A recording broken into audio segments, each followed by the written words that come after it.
Donc, on va dire, aujourd'hui, nous rencontrons donc nous aussi la souffrance, et comme le monde maintenant, on est au courant de tout, est un grand village, il est difficile d'ignorer, de se dire, bon, je souffre, c'est difficile de rester enfermé sur sa souffrance, ou de vouloir le bonheur que pour soi seul, parce qu'on voit bien que dans le monde, il y a énormément de souffrance. Donc on est un petit peu comme le Bouddha qui est sorti, il l'a rencontré, sauf que nous on rencontre la souffrance du monde entier aussi, en même temps. Vous sentez ça ? La souffrance du monde entier, on la voit aussi, on est comme le Bouddha, même si on retourne à... C'est bien, mais on se dit, mais qu'est-ce qu'on pourrait faire ? Oui, ça c'est ce que vit le Bouddha aussi, c'est ce qu'il a vécu, c'est ce que vivent les êtres finalement qui vont s'éveiller, c'est de voir qu'on ne peut pas rester comme ça, sans rien faire. Et en même temps, qu'est-ce qu'on va pouvoir faire ? On ressent en même temps une impuissance. Donc on commence par soi, c'est ce que a enseigné le Bouddha, on commence déjà par s'aider soi-même. On commence par regarder en soi, travailler avec ses propres souffrances.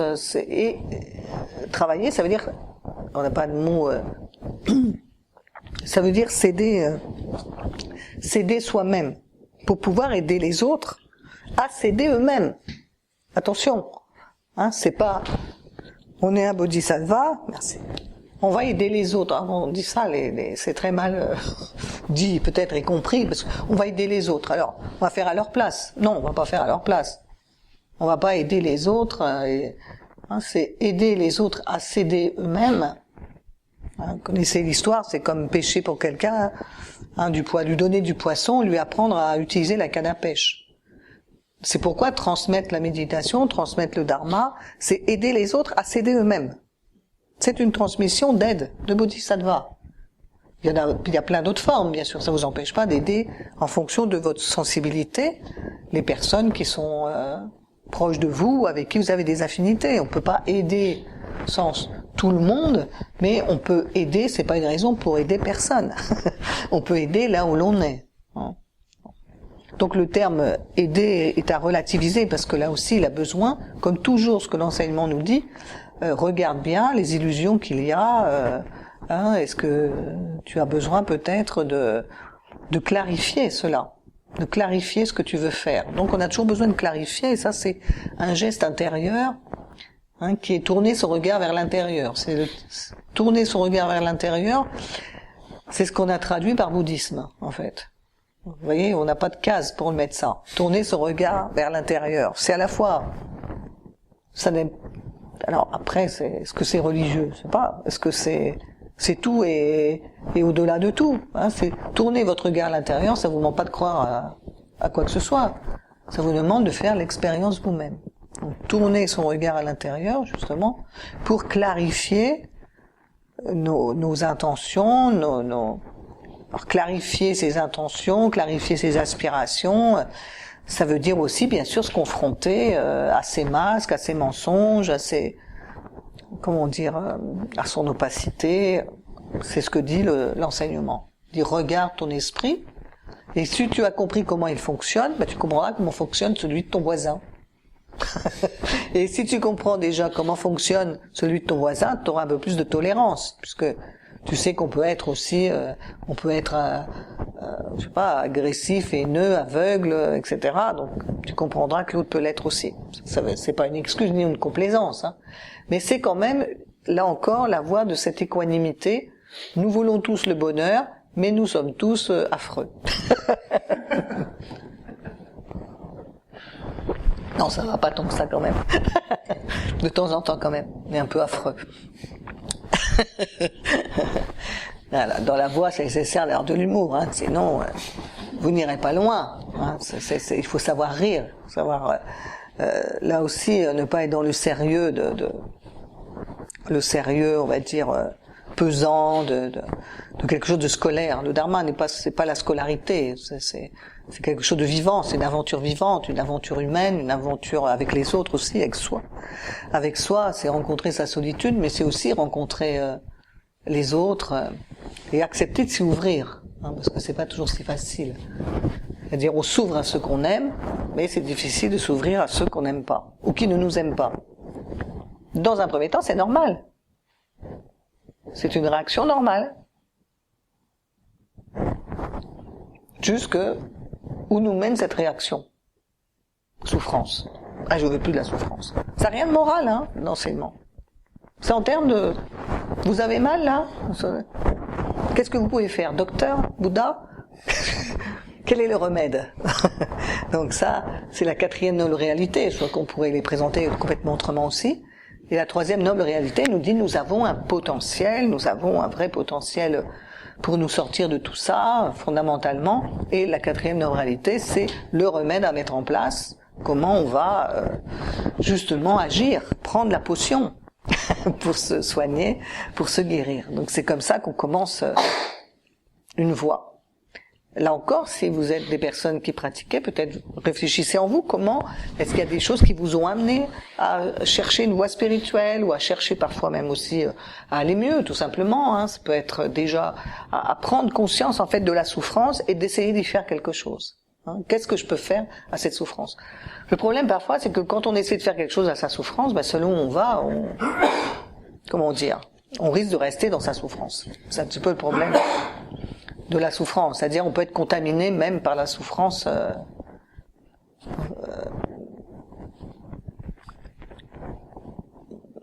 parce que le mécanisme, on va dire, de se sortir de quelque chose par soi-même est un mécanisme un petit peu aveugle à un moment. C'est pourquoi on a besoin d'un miroir. On a besoin de miroir, soit d'un praticien, de miroir de l'enseignement, le miroir. On a besoin d'un miroir, sinon par soi-même on peut très vite, rester dans le cycle des souffrances.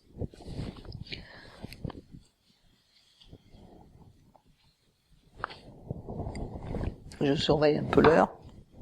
On est temps de faire une pratique guidée. Donc dans les pas du Bouddha aujourd'hui, nous, la voie de l'ascète pour nous, c'est peut-être la voie qu'on a rencontrée d'un développement personnel, d'une thérapie, où on a commencé quelque chose, et puis ça va nous amener peut-être à cette voie du milieu dont parle le Bouddha. Mais comme le Bouddha l'a fait et ne cesse de le rappeler, ne croyez pas parce que c'est moi qui le dis, mais testez par vous-même comme un artisan testerait l'or, testez par vous-même. Donc dans l'enseignement, on a le droit de pas comprendre des choses, on a le droit de dire on a le droit. Si on comprend pas, ce qui compte c'est la sincérité. Parce que ce que vise l'enseignement et la méditation, c'est la vérité de ce qui est et de ce que vous êtes, et pas le bien-être factice. Méditer aujourd'hui, évidemment, pourrait être approché aussi avec une certaine superficialité. Bon, après, on pourrait méditer juste pour être bien, mais c'est toujours limité. Et puis vous pouvez faire plein d'autres choses. D'ailleurs, souvent vous faites plein d'autres choses, parce que méditer pour être bien, en soi, c'est déjà une épreuve de pouvoir s'asseoir. Donc, si on attend ça pour être bien, on va attendre longtemps. C'est plus facile de faire autre chose. Donc, on sent bien dans la méditation, en tout cas telle qui peut être enseignée dans les pas du Bouddha, c'est-à-dire en suivant l'exemple du Bouddha, que la quête profonde qui est à rencontre de la souffrance et de trouver un sentier dans cette souffrance, on va dire, demande de notre part une vision plus grande, une vision plus large à long terme, et que la motivation, même si elle a été provisoirement une forme d'aller mieux, elle est fondamentalement la quête de la vérité, de la nature de ce qui est. C'est ce dont nous parle essentiellement l'enseignement. Et la nature de ce qui est, c'est déjà reconnaître dans la base l'impermanence, c'est-à-dire que nous ne sommes là alors que nous croyons être une entité solide, que nous percevons telle. L'enseignement nous rappelle que nous sommes simplement le composite d'agrégats transitoires et éphémères qui se sont unis le temps de cette existence. Le moment de la mort, c'est ce composite d'agrégats va se désagréger, se décomposer. Donc ça ne veut pas dire qu'il n'y a rien, ça veut pas dire plein de choses en fait, mais n'empêche que c'est une réalité. Hein, c'est la réalité de l'impermanence, qui peut être aussi une bonne nouvelle, parce que quand les choses changent, et si nous allons avec ce changement, eh bien, c'est toujours plus facile que d'accepter le changement que de freiner des quatre fers. Qu'est-ce qui nous fait freiner des quatre fers par rapport au changement? Cet entêtement que nous avons à vouloir contrôler les choses. Je veux ça et pas ça. Donc je ne veux pas que ça change. Ou alors je veux que ça change pour que ça soit comme je veux que ce soit. Donc je veux contrôler en quelque sorte. C'est ça. On a un petit problème avec le contrôle. Jusqu'au moment où on s'aperçoit que des choses dépendent de nous, pratiquer, étudier, aider, etc. Ça dépend de nous. Plein de choses n'en dépendent pas. C'est l'humilité de base d'une voie spirituelle. J'ai compris enfin que tout ne dépend pas de moi. Il y a des forces plus grandes que moi. Ça, c'est ce qu'on voit dans les constellations. Si, mais les forces plus grandes que moi, l'enseignement nous en parle aussi. C'est la mort, c'est plus grand que moi. La vieillesse, c'est plus grand que moi, puisque je n'y peux rien. Que je veuille ou non, voilà, chaque jour on vieillit un petit peu plus, etc., etc. Donc la précieuse existence humaine, une fois qu'on a compris ça, donc il est possible vraiment d'avoir de la gratitude aussi pour ces moments qui nous sont donnés. Comme il est écrit un peu partout ici, voilà, cet instant est précieux, c'est un trésor, vis la beauté de cet instant. Donc on peut aussi redécouvrir la beauté de l'instant. Vous voyez, c'est penser à tout cela peut nous donner une force de vérité dans l'instant. Finalement, imaginez que vous mourrez. Là, on croit que vous êtes mort. On vient, vous osez dire, oh là, c'est fini. Même vous croyez que vous êtes mort aussi.